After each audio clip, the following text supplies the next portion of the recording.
जय जगन्नाथ। मु स्निग्धा आपण मान मोर यूट्यूब चैनल किछि स्मृति किछि अनुभूति को स्वागत करुच्ची। सांग माने मो पूजा करे मो कुनी दियो मान को स्नान कराई तापर तांको जर हुए आपण माने समस्त जानिचंती। तेणु मु दियंकर जर समय रे तांको अलगा करी पूजा करी तांको बदले रे मु पट्टी दियो पूजा करी। एही समय रे प्रभु केवल धला फूल एवं बिना तुलसी रे पूजा होती बोली मु जानी। तेणु मु प्रभु को केवल धला फूल रे पूजा करुली।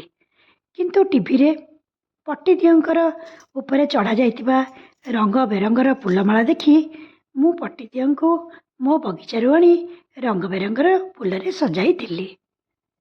सांग माने स्नान पुण्य परे दिय मान को जर होतिबारु मु तांको पाखरे खीरी भोग लगाए।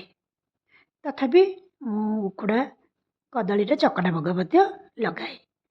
यहीपरि भावे मु 10 दिन पूजा कली।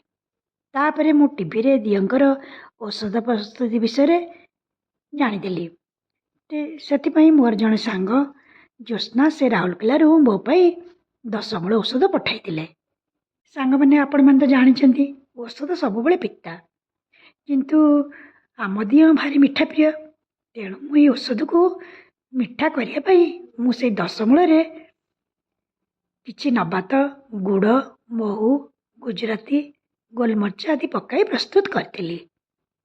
एकादशी दिन ताको अर्पण करी। आउ शास्त्र अनुसार प्रभु टिके सुस्थ होते एवं ताको मु तुलसी एवं रंग बेरंगर फूल प्रदान करी। सांग माने ये तो थिला मो स्नान पूर्णिमारू एकादशी पर्यंत मो दियं कहानी। आपण मानक किपरि लागिला? जदि भल लागिला तेबे जय जगन्नाथ कही लाइक करिवे।